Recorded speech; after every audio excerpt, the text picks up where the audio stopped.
Jai Mullivasi. Today it's a Sunday, and as you know, Sunday is a special day for all of us. And on Sunday, we are organizing the panel discussions in English, and we are trying to reach as much as the South Indian viewers and as well as the NRIs, taking into consideration their comfort in the panel discussions to be organized in English. So today we have a very special and distinguished guest with us, and the topic is also very today in today's scenario. The topic is also very relevant.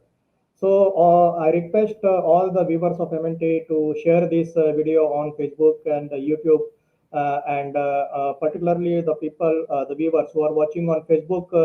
I request them to share this video on their personal wall, and from there watch it so that others will also come to know about this important discussion that we are going to organize along with a very special distinguished guest. Also, the viewers who are watching on YouTube, they are also requested to share, like, and comment on the this video so that there will be a continuous interaction with all the viewers. And a special note for all the viewers, we will have a question answer session at the end of this panel discussion, and you will be able to ask questions to Dr. Kancha Ilaya, who is our special guest today. So put your all your questions in the comment box so that we can select the questions and interact your views with directly Dr. Kancha Ilaya. So as far as today's topic is considered, today we are going to discuss on very important topic. This topic is basically the Indigenous Dravidian movement, a threat to Brahminism. Recently on 17th of September, as there was the birth anniversary of Periyar E.V. Ramaswamy Naikar, who had played a very important role in South Indian social movement, socio-political movement. And also on 20th 20th September, we are also having the death anniversary of Narayan Guru. So these two important personalities have special days in September month. And all this today's topic is all around the specific indigenous Dravid movement of South India and how it was and it is threat to Brahmanism. So this is a very important topic. So once again, I request all the viewers to share this video, like this video, and use the social media as far as possible so that the views of this topic will reach to the maximum people. Without spending more time, I would like to invite our special guest, Dr. Kancha Ilaya. Dr. Kancha Ilaya, sir, welcome you to today's special session. Sir, can you please unmute your mic, sir?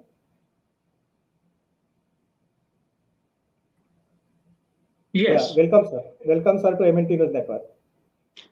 Thank you very much for inviting me to talk on a very important subject, that too on the occasion of Periyar Ramaswamy Naikar, who actually started a major Dravidian movement to completely uproot the Brahminic civilizational and cultural systems and values and re-establish the original Harappan civilizational values, where the earliest village urban Dravidian civilization was built almost 7,000 years back, and much earlier than the Aryans came to India.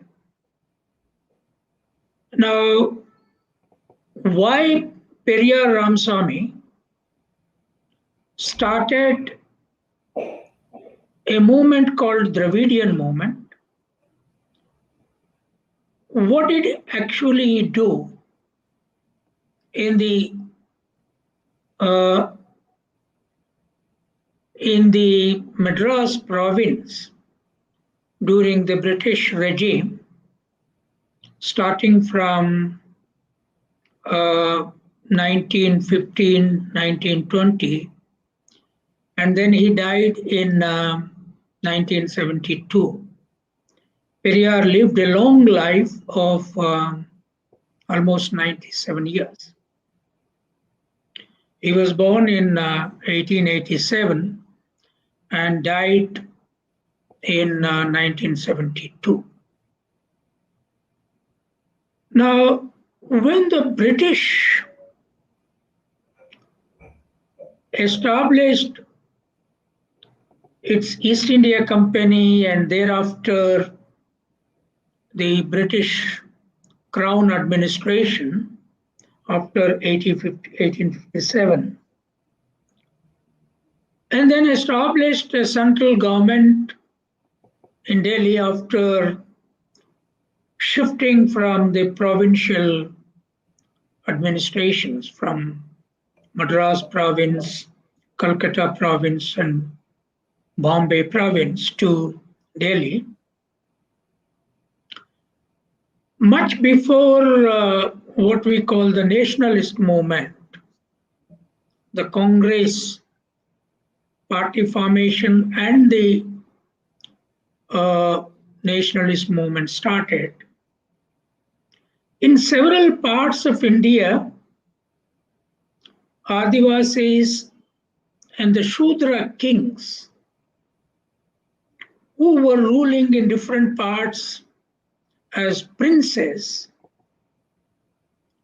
rebelled against the British. And that rebellion was so powerful that the British was actually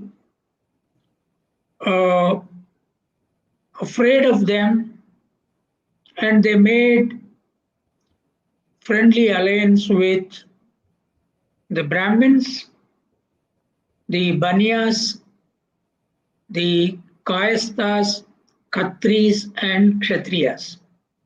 Though Kshatriyas were few in number, but they were having several princely states under the British, what we call the suzerainty, British Empire. But the Shudras and the tribals did not establish a pan-Indian interconnectivity, though there were a number of rulers who were in the rebellious mode, because of lack of English education among them. So only after the English educated Brahmins, to start with the Maharashtrian Brahmins and Bengali Brahmins, and then gradually the Baniyas went to England and studied mostly law, and some of them studied social science. So that's how in the first phase Raja Ram Mohan Rai, Ranade, Gopal Krishna Gokhale, Tilak, and in the Western Punjab, Lala Lajpat Rai, and all these people slowly emerged as leaders. But gradually from the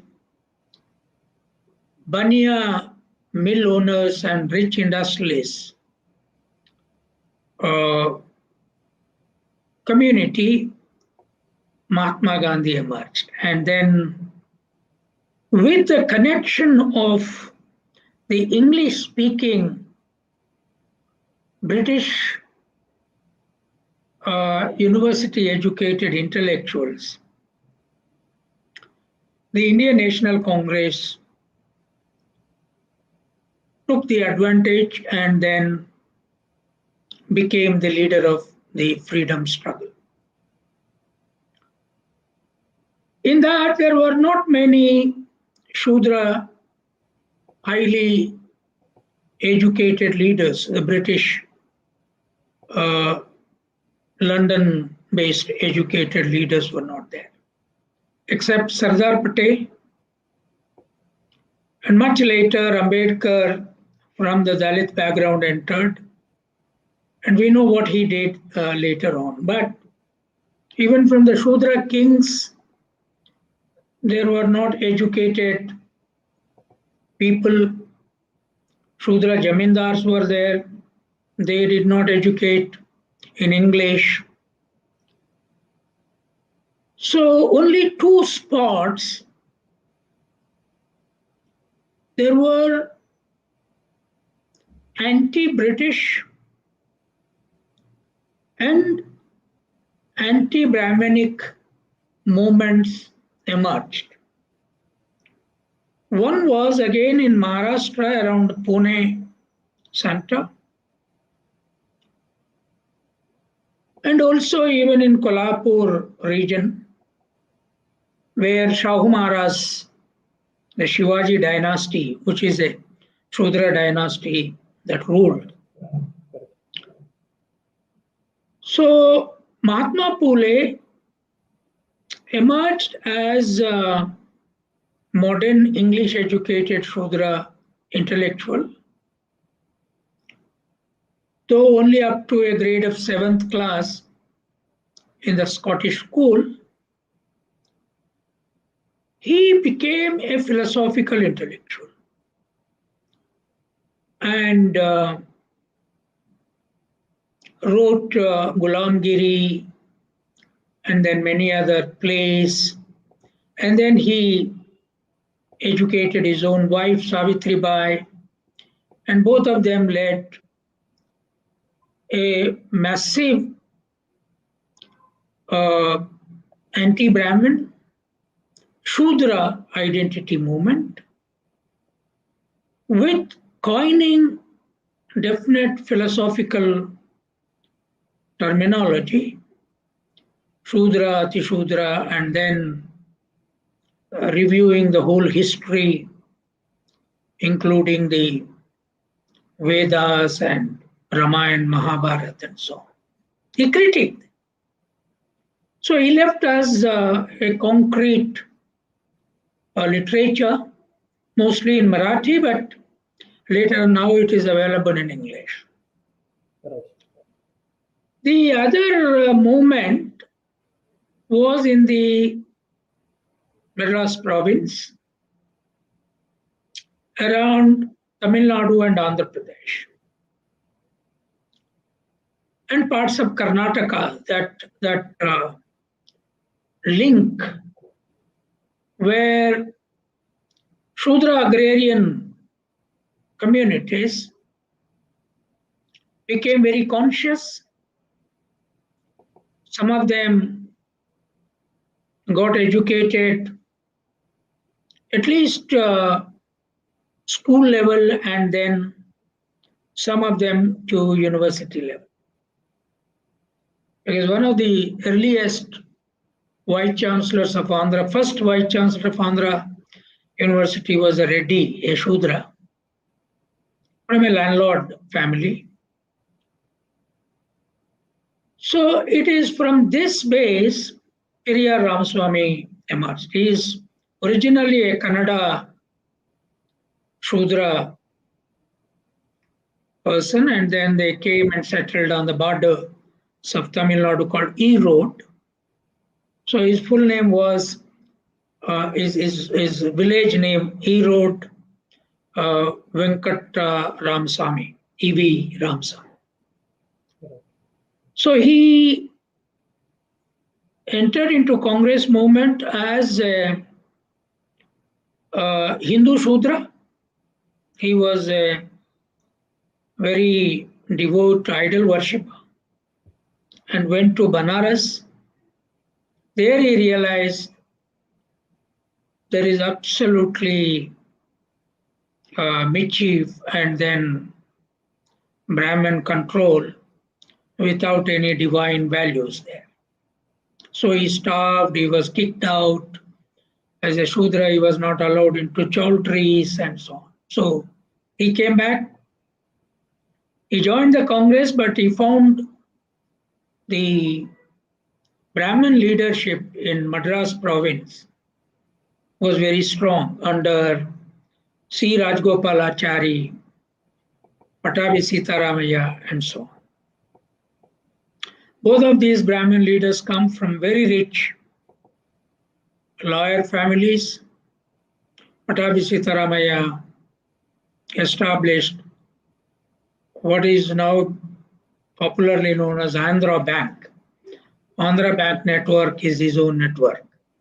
Okay. So C. Rajgopalachari very cleverly made friendship with Gandhi. And later on, of course, married his own daughter to Gandhi's son. Now that Brahmin-Banya alliance continues. So what Periyar did was a very unusual track. He studied mostly the Tamil literature very carefully and realized that the Tamil Shudras have deep Dravidian roots, whereas the Brahmins who hugely settled down in Tamil Nadu, there are two communities, mostly Vaishnava, and there are also Shaivite sect there. The Ayers and Iyengars, who became huge intellectuals in the Nehru, powerful Nehru supporters, and then bureaucrats all over the country immediately after independence. And there was this sect of Brahmins called Shaivites around the Shiva Mathas established by Adi Shankara of Kerala. So Tamil Nadu and Kerala became very bad ritual centers, full of superstition. People were living semi-naked. Untouchability was made absolutely barbaric. People's sight was, a Dalit sight was seen as pollution, and then so they were not allowed to wear upper garments. Women also were to be naked from wrist above. So there was this huge torture in the down south after the Brahmin migrated with the propaganda of Ramayana. Now that is where they took Rama and the whole so-called battle with Ravana and so on.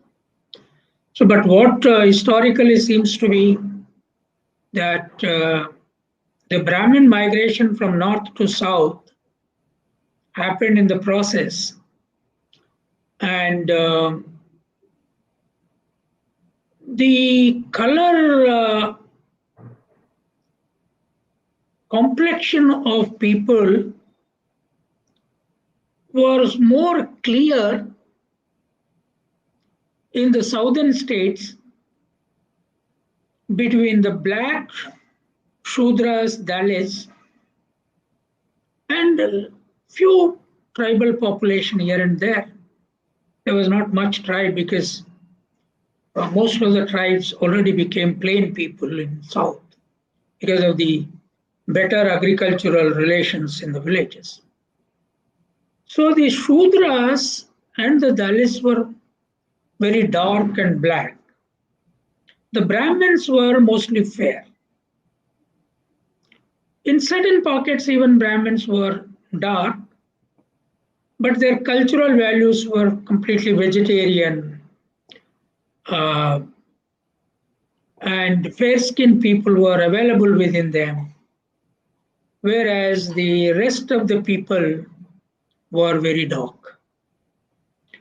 So Periyar carefully studied the most ancient Tamil literature, what they call Sangam literature, which is older than the Vedic literature. So only Tamil Nadu has Tamil literature which always claims that it is older than Vedas. And they have a very strong ancient scriptures. Also, sir, what about Ayodhya's overall contribution, or in this Dravidian movement, was there any link of his social awareness, or somewhere you see any link? Which movement, Jyotiba? Ayodhya. No, Ayodhya did not make it a Dravidian, but he made it a Buddhist. He was the first Buddhist convert, studying history from the Buddhism point of view, not from Dravidian point of view, within what they were calling Hinduism. So Ayodhya studied Buddhism as an alternative religious philosophy, and then how Buddhists were killed and so on, and he became a Buddhist. And Ayodhya was an untouchable, a Dalit, not a Shudra. Because what happened with Periyar coming into this kind of understanding was that the anti-Brahmin movement became massive because of about 65% of Shudras in Tamil Nadu. So Dalit population was in Tamil Nadu around 16%. So even the Dalit revolt could not have made much change. And so long as Shudras were not revolting, anywhere Dalit revolt becomes impossible. Because they were living as laborers in the Shudra agrarian fields and around the temple land cultivation and so on. So Shudras were virtually the entire agricultural production controllers. So if they were with the Brahmins, you can't do much. Even now that is the situation in North India. So long as Shudras cooperate with RSS, BJP, Hindutva, Dalit movement cannot succeed beyond a point. So that I'll come to. As per population also, they are more than 52% overall. So definitely. Yeah, the Shudras, OBC Shudras today together, I mean, reserved, unreserved are 52 as per the Mandal Commission and 1931 census, but it will be more if the caste census are taken. Now, what Periyar did is a very interesting thing. Now, more and more historical information is coming out. What Periyar did was Periyar categorically studied the racial factor in India, which Pule studied as a Shudra, but Ayodhya Das and later on Ambedkar also did not focus on that. In fact, Ambedkar did not see the racial division in the whole anti-caste struggle. So what Periyar did was that caste system came through race factor. The black is ugly and not ominous spiritually, whereas the white is superior, the Aryan race superiority. And then he went back to the literature to understand the Dravidian question by the time of the Aryan invasion. So what actually happened? At that time, things were not very clear. Now the things are more clear with far better books coming out. For example, Tony Joseph's recent book, Early Indians, has thrown out very powerful literature about when Africans migrated to Indus Valley region, when second phase of migration, some Asians migrated, how Africans and first migrant Asians got mixed up and became the Harappan people with black and semi-black color complexion. And the third migration took place from the Eastern world, Australia and Vietnam, China region to Eastern India, called the Mongoloid migration. The fourth and last major migration is the Aryan migration. So that was from the Central Asia and partly maybe from Germany. So that is now very clear.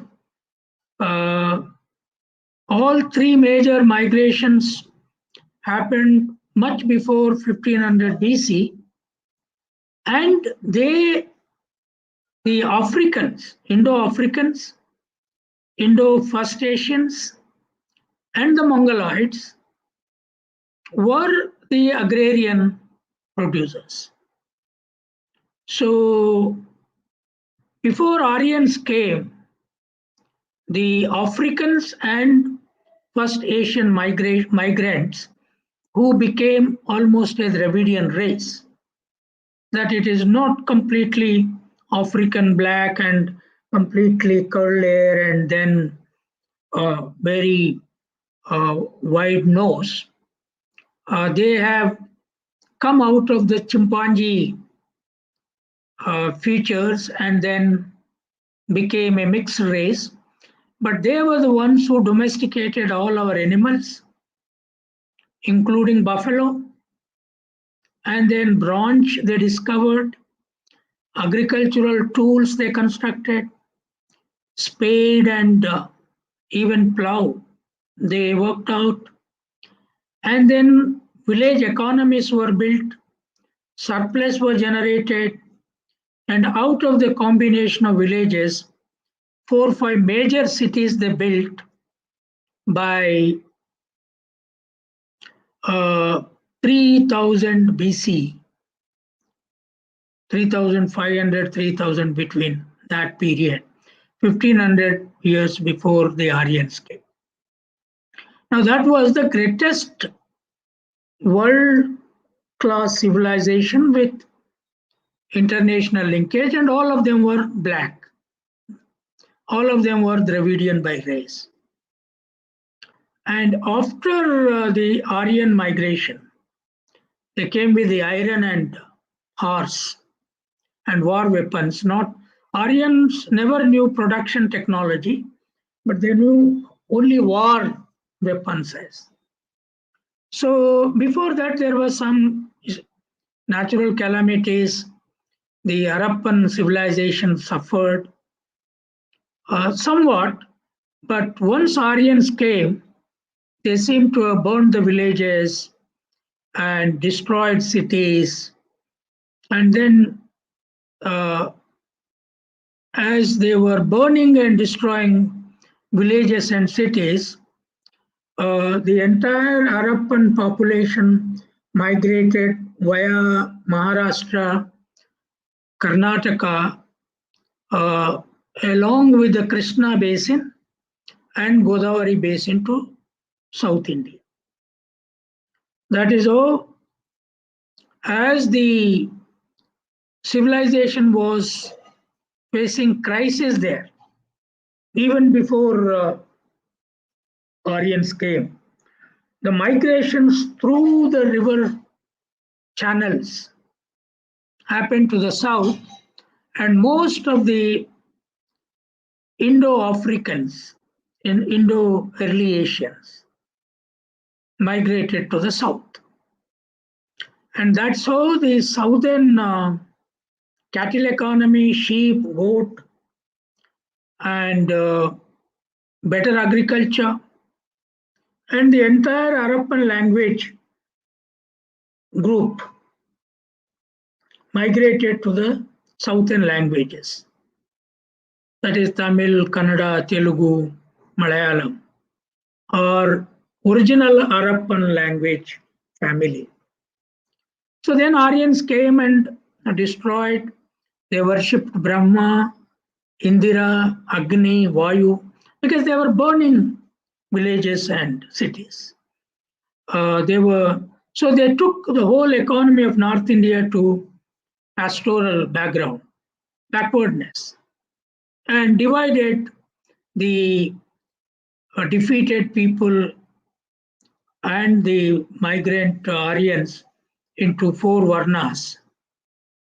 So that is where the Shudra category as a slave category was formed. So the Shudras became the slaves of Brahmins, Kshatriyas and Banyas. And in North India, slavery was more. In South India, by the time the Brahmins and the Aryans migrated, the Shudras had established a far better ground level economy with their own powerful languages, particularly Tamil language. So what I would say is the BAMSEP groups and other groups always use the word indigenous people. But that indigenous language is a faceless language. I've been writing, there are a number of articles. I've been saying we are all Harappans. Harappa was a human being.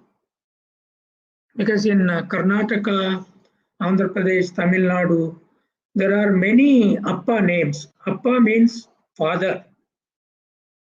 So Appa, Ayya are very popular in Tamil, Andhra Pradesh, Telangana, and Karnataka, even Kerala. So Harappa was a person's name who took the lead to build that first city, and surplus generation happened. Perhaps he could have been a ruler of the city civilization. And thus our roots are in the Harappan ancestry. Whereas the Brahmins and Banyas, Kayastha, what we call Dvijas, or Aryans and Brahmins and so on. So in this Shudra book, I don't know how many of you, it just only in February it is released. All of you buy a copy. We have examined how the Indians now can be divided into 2 camps. The Shudras, Dalits, Adivasis as Harappans, and the Brahmins, Banyas, Kayasthas, Khatris, and Kshatriyas. What we call Dvijas, those who wear crossed-head and had a right to read Sanskrit, and then now are hugely into English education, not allowing us. So they are Dvijas, they are Aryans. So we are Harappans, they are Aryans. This makes the fight very clear. We are producers, they are anti-producers and destroyers. We believe in equality, they believe in inequality. We have our own gods and goddesses, they have their own gods and goddesses. But our gods and goddesses are basically producers from Harappan days. Harappans also had god and goddess image. So Periyar became a rationalist who said we need not believe in God. But I would argue that because of the Dravidian race, still has lot of Dravidian god images, goddesses, gods across south and north. We can't defeat the enemy with rationalism or rationalism in the sense that atheism, what Periyar did. Periyar confined in a way to Tamil Nadu because one of that problem. He used to say, there is no God, no, there is no God, there is no God. But now people believe in God, and we have to philosophize the idea of Dravidian God, Dravidian language. And so the BAMSEP language did not create a crisis in enemy camp. Once we own the Harappan civilization, oppose the Aryan civilization and their writings, see, we don't have to look into Ambedkar at length analyzed the Vedas, Upanishads, Ramayana, Mahabharata. But what I would say is there is no need to analyze them also. He did a great job. I'm not disagreeing with him. But what I am saying is, since they are basically anti-production books, books of only war, and there is no positive God image in those books. So we don't have to get into what is right in that, what is wrong in that. It is on them. We have our Harappan gods and we have our Shudra, Dalit gods and goddesses. And we work out an alternative spiritual, we have alternative spiritual philosophy, which is a pan-Indian. We have our food culture. We don't believe in pure vegetarianism. So we believe we eat, human being has to eat meat and fruit. From hunter days, we were doing that because we are neither animals like lions or animals like cow and buffalo to eat either grass or only meat. We eat both. That's how our human physique is made, and then we have to fight with our enemies. If tomorrow with there is an war with China, we have to fight. This land belongs to us. The Shudra, Dalit, Adivasis, and if tomorrow Pakistanis come with a war, we'll have to fight with massive good food, and we have to eat meats and whatever great food we have. So the Dravidian history is now being reinterpreted as the link between the Periyarite Dravidian civilization and Harappan civilization.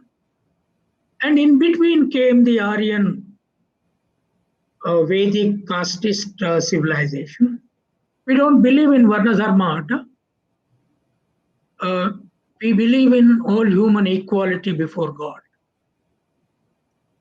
So what is God in my view? God is equality. God is production. God is not a violence issue. God, if those who believe in God, you look at our goddesses and gods, all of them, if you read my Why I'm Not a Hindu, there is a goddess called Pochama who discovered neem trees as medicinal plants, turmeric as medicinal value. So there are a number of, there was tank-bun goddesses. Even in Harappan city, Dholavira and Mohenjo-daro, there were tanks.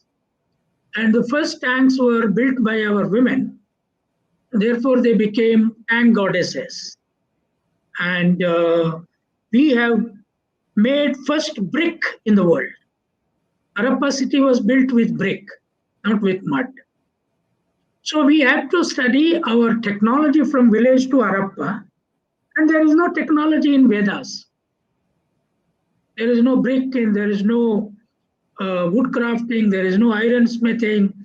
Shudras here and there appear, like Karuna in Mahabharata, or a Dhobi in Ramayana, but they have not talked about the Shudra economy at all these Dravidians. So we need to, how can a religious book not talk about if it is Indian, not talk about who produced the food?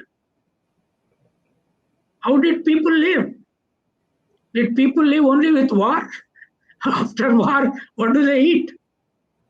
So Brahmins have no idea of food production, even now. They may be in America, they may be in England studying some economics or so-called science, this and that. But back home, they are not in production. So the Dravidian civilizational battle against Brahminism should be seen not only as race and color issue, but as a production issue. The theory of production is not only Marxist theory. It is a Harappan-based civilizational theory. How did they build cities? Without villages, they cannot build cities. And our cities were not like Greeks city-states like Athens or Rome or things like that. Our cities are always surrounded by villages. Correct. You see now. Sir, one more thing. What were the major things that the entire southern India got attracted towards this Dravidian ideology or Dravidian culture or Dravidian philosophy? No. See, the southern people themselves, more Harappan time people migrated to south. Right. See, when historians are saying that there were huge droughts and also wars as the new migrations were taking place. The biggest war between the Harappan masses and the Aryans took place around between 1500, maybe 1700 BC. When wars were taking place, all masses will not participate in wars. When Taliban is attacking in Afghanistan, people are migrating, no? For life's sake.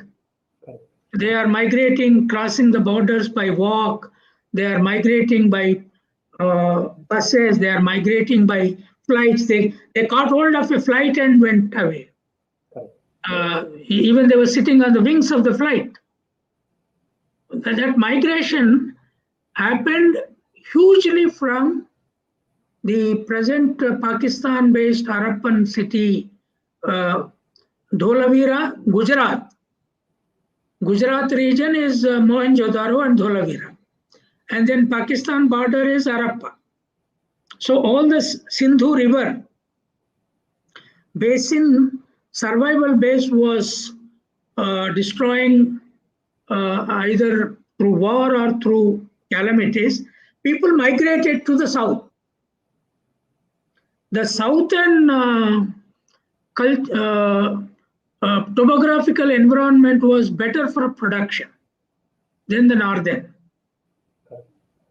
And that is how you see the southern agriculture system was far better, and the civilization now is much better than north, our average economic. So the whole migrated people, if you see on the borders, on the banks of Krishna River and Godavari River, lot of cattle breeders became gods. Number of temples of shepherds and cattle economists, buffalo economic zones, cows, bulls, all economists, goat, sheep, cow, bull, and buffaloes. Large number of buffaloes. Buffaloes in India are always more than cow and cow genes. So the southern economy is a Indo-African who settled in Indus Valley region built Harappa, Mohenjo-daro, Dholavira cities, they migrated to the south. Some much before Aryans came, some later Aryans came. And they found there were no Brahmins here to conduct wars. So they started growing their cattle. They started doing agriculture. Why did we produce more rice here? When they were producing wheat, we were producing rice here. In South, we eat rice more. So rice was a very staple food with meat and rice. We eat rice always with meat curry. So birds and sheep, goat, even beef, all of them are a part of our food. We did not become vegetarians like North Indian Jats, Patels. No. We didn't. Shudras did not become vegetarian. We all eat meat in every major. Without meat, our festivals don't go. So that is the Harappan culture. So we should rather gradually move into the language of Harappan versus Aryan Brahminism. Harappan Indo-African Dravidians. We should own African lineage. They are owning Middle Eastern lineage. So that means they have more connections with the Muslim civilization now than us. So, who later became Muslims, of course. So the religious analysis is a different question. So what I would say is, those of you who are abroad, living abroad, make your sons and daughters more and more social scientists. Don't put them in engineering, doctor, making money. Even if you buy half of America, you can't change India. If you produce 10 Ambedkars or 10 Periyars, you can change India. So there were no doctors or engineers, technicians. So your children have to study. Say, I've been struggling with this problem. There are no Shudra intellectuals. There are at least dozens of Dalit intellectuals. Therefore, the Shudras are in the camp of RSS and BJP. Without social science, arts educated intellectuals, how do Shudra change? Without Shudra changing, no Dalit movement succeeds. I'll tell you, when Ambedkar said you must annihilate caste, that means you must destroy. Without Shudras understanding that, how do you destroy caste? They are 52 to 56%. If they believe in caste, they support Brahmins. They sit at the feet of the Brahmin, like the North Indian OBC leaders, and dip in Ganga.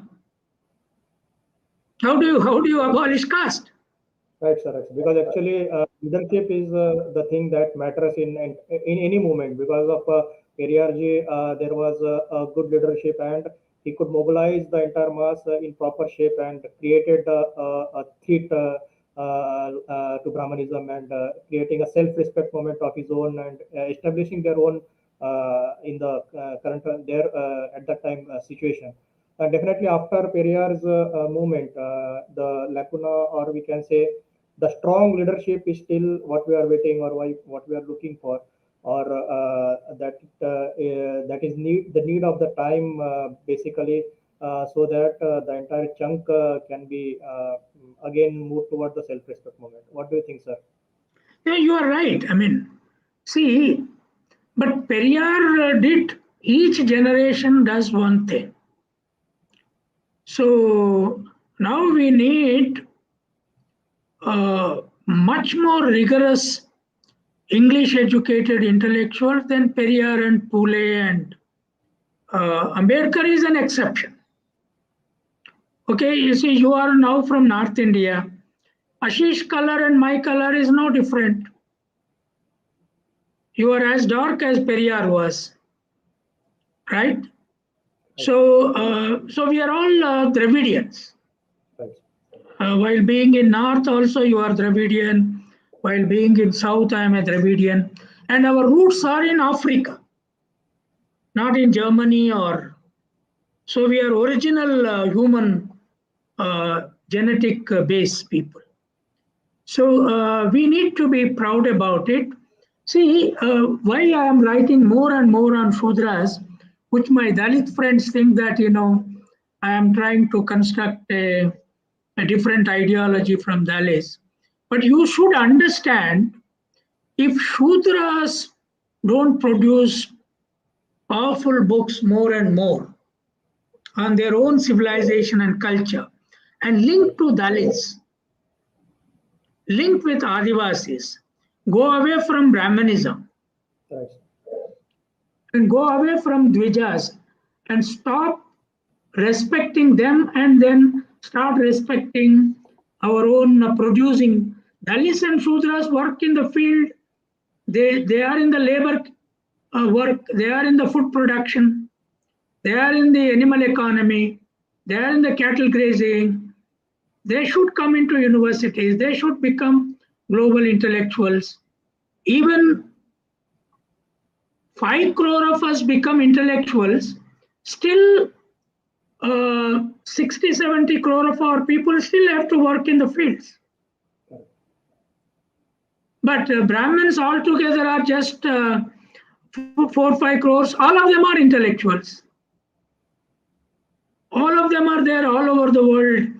All bureaucracy, temples, rituals, from Panchangam to everything they study. Shudras don't study. Some Dalits are studying after Ambedkar came. So I am not taking away Shudras from Dalits. I am diverting Dalits from Brahmins to Shudra. Shudras. I am diverting Shudras from Brahmins to Dalits. Look towards Dalits. My Dalit friends think that I'm against Dalits now. In spite of writing, why I'm not a Hindu, post-Hindu India, Buffalo nationalism. They don't use my books also like Brahmins. So how do we, if you hate Shudras, how do you fight Brahminism? I don't understand this. Correct, sir. If you don't like me also, when I'm now 69, I fought all my life with the Dalits only. And now writing about Shudras, they think that I am against Dalits now. If I am against Dalits, Mahatma Phule is against Dalits, Periyar is against Dalits, and only Ambedkar cannot solve this problem. If Shudras don't respect Ambedkar, what do you do? Correct. They will respect all the Brahmin gods. What do you do? How do you solve the problem? Correct. So what I'm saying is, Shudras must write about Shudras and Dalits and Adivasis. Dalits must write about Shudras, Dalits and Adivasis. Correct. You don't write only about yourself, I don't write only about myself. That is not correct. How do you change the country then? Correct. And in a democratic setup, always we have to be in all the 4 pillars to become a ruling caste, to rule the democratic country. So definitely we need think tankers, we need political mature people, we need all the machinery, basically IAS officers, IPS officers, and also the executors. So everywhere, unless and until this force is there, it is very difficult to rule in a democratic country. So right. See, that is the reason why I wrote my autobiography also, a detailed autobiography. People are not reading. See, if you don't read a Shudra autobiography, how do you understand this country's production, this country's labor? Only Dalit life, Shudra life is part of Dalit life also. Right. All of us are agrarian, all of us are cattle rearers. The Shudras don't work with leather and all that. But we work with animals, no, you work with animal, we work. So we have to turn to our food culture. Your food culture is the common thing. We are all meat eaters. So if Dalit friends think that, Shudra identity is against us, that they are wrong. Correct. And if you don't use the word Shudra, see, Shudra is used in Vedas, Shudra is used in Ramayana and Mahabharata as slave. What we are saying is the word Shudra means production, equal distribution, castelessness. Like Dalit, we have to redefine words. We should combine them. See, that is our intellectual, philosophical creativity. Right, so many of my Dalit friends are saying, why are you bringing Shudra concept into Shudra identity now into the that will divert Dalit? No, it is not the question of diversion of Dalit identity. It is not just identity itself. We have to transform. We have to change the whole thing. We have to change state, we have to change religion, we have to change production, we have to change technology, we have to change knowledge, man-woman relations. We have to change everything. Right, sir. Right, sir. Sir, we are almost towards the end of the session, and Thank you. Sir, still, I would like to know from you, after this self-respect movement, now can you just say in few words, what is the current situation, or where do you see current Dravidian movement in South India? No, South India, the churning is still very strong. If you see Tamil Nadu, how it is resisting Hindutva. Yeah, various announcements. If you see how Annadurai operated from state, he was the one who fought for OBC reservations and English education. No anti-Hindi movements. Then Karunanidhi came. He fought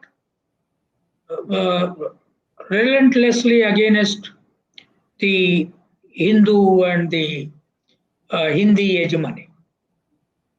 And then now Stalin is doing the most creative thing from chief minister position. If the Delhi government is afraid of any government, that is Tamil Nadu. Not even communist governments. Because Tamil Nadu government is organizing the whole Shudra Dalit masses into Dravidian force. And anti-Hindi, English education. So that's now it has come to a stage. Andhra Pradesh has introduced completely English medium in government schools, with one Telugu language from class 1 to 12th. But education is in English medium. No North Indian state, there is no English medium in Maharashtra, where Ambedkar movement is strong. Dalits are not asking. But I am asking for a complete English medium. I am not sentimental about Telugu or Tamil or Malayalam. Why should? Our people should learn global language and become global intellectuals, change the whole world. We have stagnated for almost 3,000 years because of Brahminism. So I think the Dalit movement has to stand by these issues. They are not asking for English medium in government schools in North India. PSP is not asking. And they did not do when they were in power. So what South Indians are, Kerala fought against beef, anti-beef campaign, very strong. Beef is official food in every hotel there. These are basic movements. Yes, sir. Sir, we are really thankful to you for sparing your valuable time with us for discussing today about strong Dravidian self-respect movement. Sir, on this today's topic, we would like to get your concluding message to all our viewers for their further understanding or for their further study and your one concluding message to all the viewers, sir. See, my request to all the viewers is, make your children study more and more books on the history of Harappans and production, race question, caste question, including Varna, and all of you should help me in building world-class English educated intellectual forces who can write thousands of books. Now, 1 or 2 books are not enough. We can't influence the market.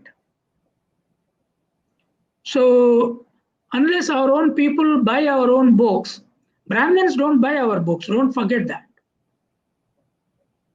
So, the Shudra book was bestseller for 2 months, and few people bought.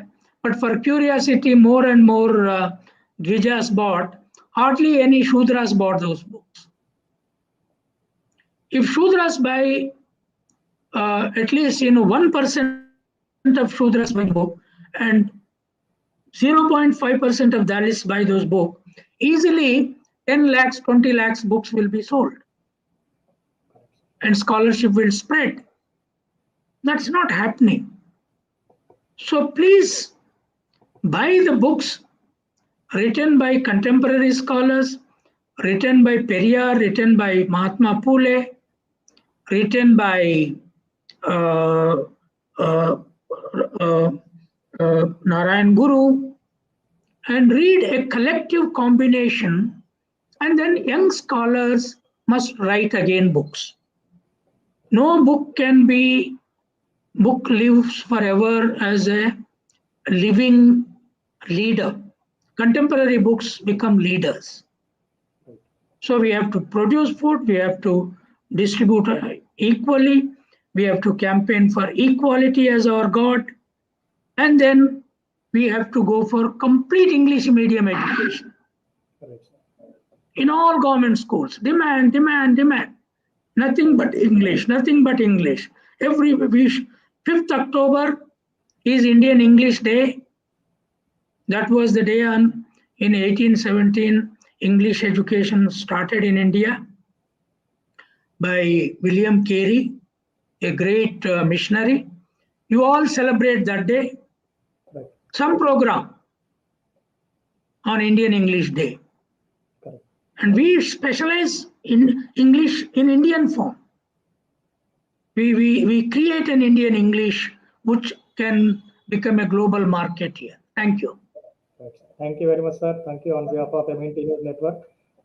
We will see you once again on different topics related to your field, and definitely today's discussions were very fruitful, and I hope that all our viewers have got the information and also the message what they should carry forward for this generation as well as the new generation to if they want to become the and come in the ruling democratic setup.